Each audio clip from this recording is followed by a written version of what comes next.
Have a blessed Sunday morning, Pilipinas. Saan man sulok lang mundo.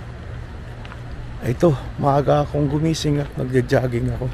Ay, magja-jogging na naman. Maglalakad ako. Walking uli, pero sa umaga naman. Mas mamaya uli sa gabi. Kaya naglo-lose weight na ako dahil sa aking pag-exercise.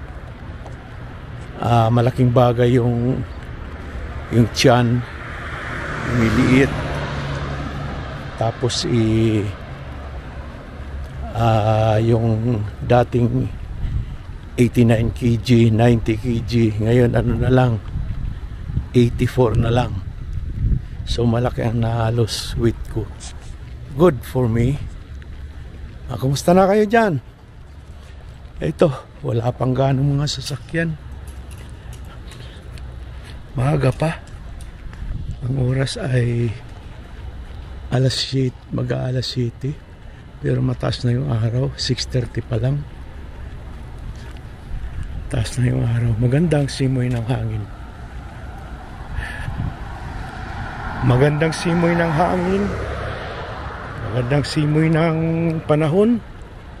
Magandang dampi ng init ng araw dahil umaga.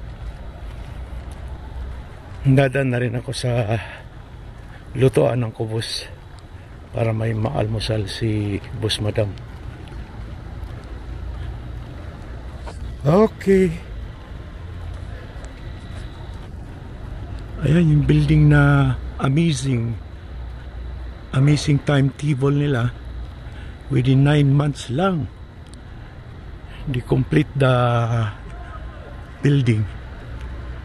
My God, talaga pag mayroong pera ang may-ari, mabilis. Napakabilis ng pangyayari na yan. Pumikit lang ako eh, pag-gising ko ayan na. Joke lang.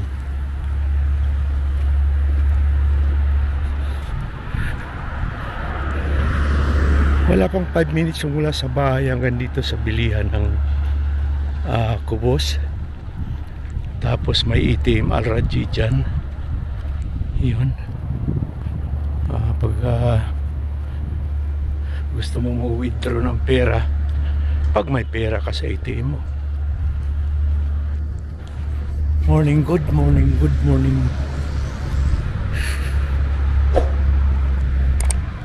Okay. Bye-bye. Pabalik na tayo. Ito yung binili ko. Kubos na naman. Ayan sa likod ko ang araw. Sarap ng araw ah. Magmula nung tinayo yung building na yan sa tabi namin, humina na yung internet namin.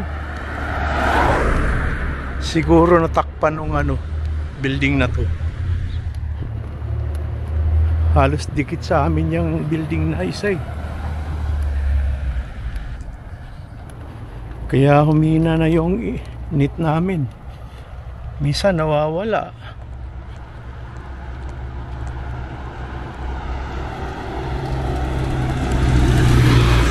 Ayan yung eskwelahan ng International School, Al-Khalid's International School.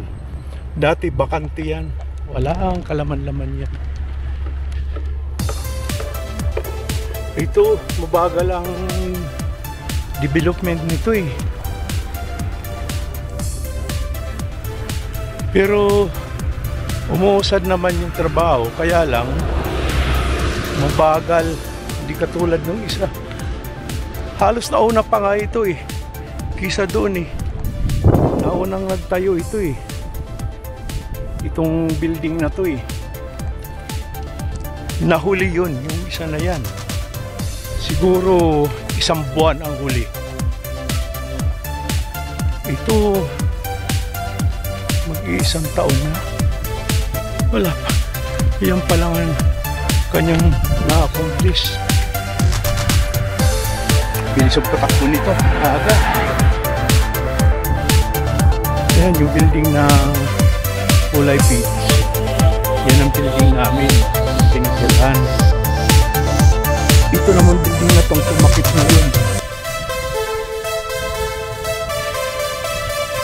Tignan mong pagitan. Yan lang oh. Doon kami sa may gitna. Natakpan. Halos magsing taas ang building na to eh. Natakpan. Kaya siguro humina yung net namin. Grabe.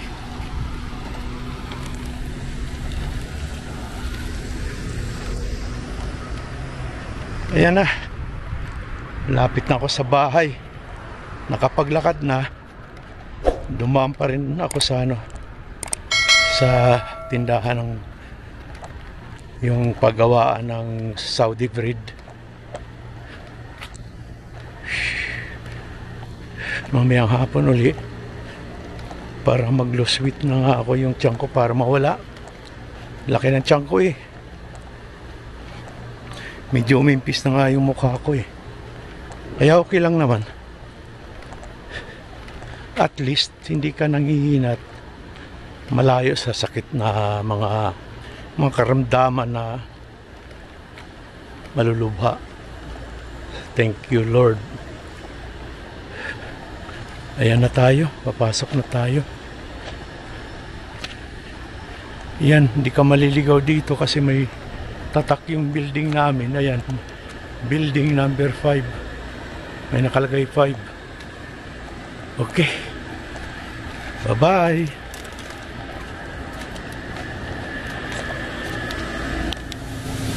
Mondi, ah. Mapitani chicken. Hada bas. Unos hada bas, hada rice, ha? Hada rice. Lala, I will pay. Ana, ate pulos hada rice. Mapi muskil.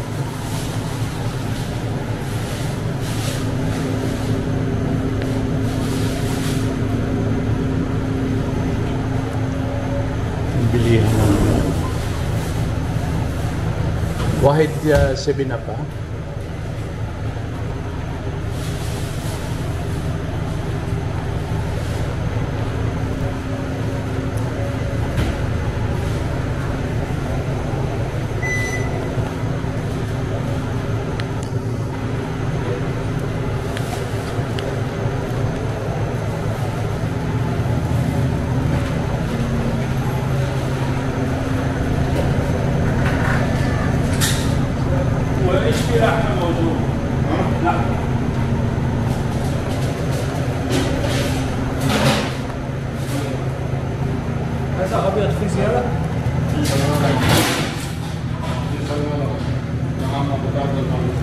هذا كام وهذا كام؟ هذا 32 هذا 50 هذا يبي سوا ونص؟ كم هذا سوا 32 ريال ها 32 ريال هذا chicken كم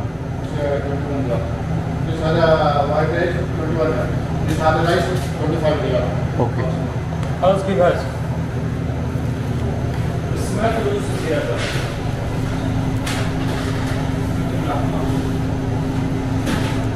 Unos bas hada 25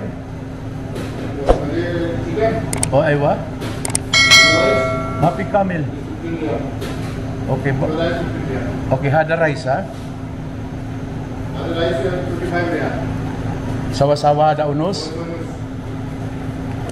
hada asra riyal okay what can I do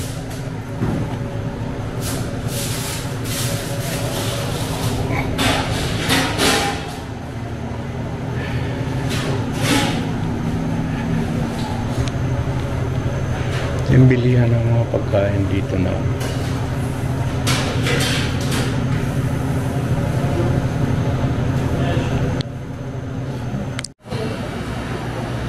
tayo sa chic fruit. Ayan, in order ni madam ay avocado.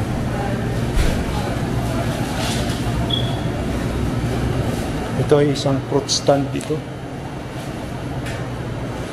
Had avocado? Oh. Avocado, apple also. Wow. Really? Give plastic. Give plastic. Please.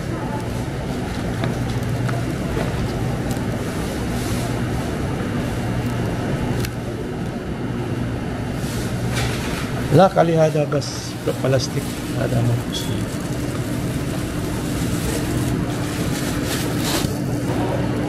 نسوي هذا كده بعدين نسوي هذا كده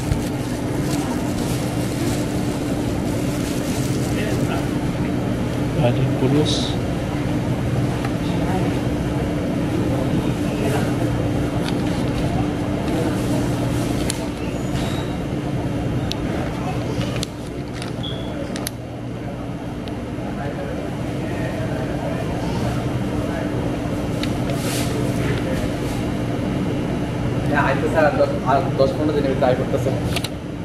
Arbatas.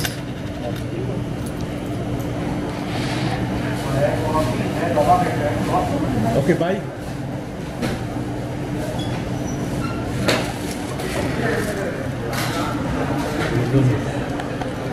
Orange. Lahat ng fruits fresh. Fruits fresh. Mangga.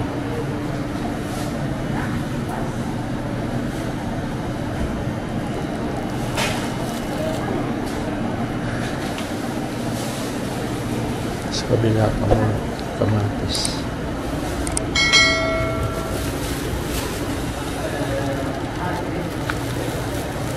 Hirap pamili. Ayan.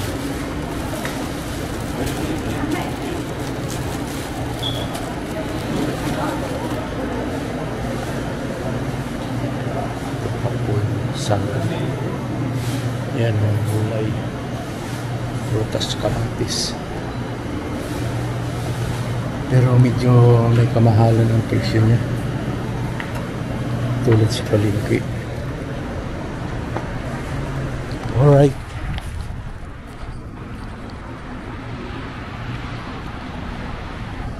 ayan siya, fruit leaves. Uwi na tayo. Tatawid tayo.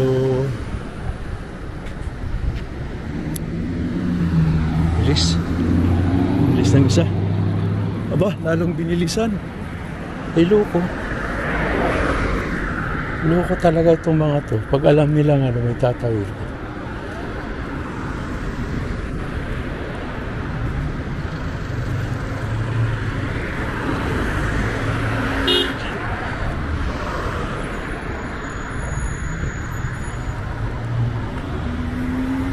Walang pakundangan ng mga to eh. Anyway, yan talagang buhay. Kailangan mag-iingat na lang. Okay, babu.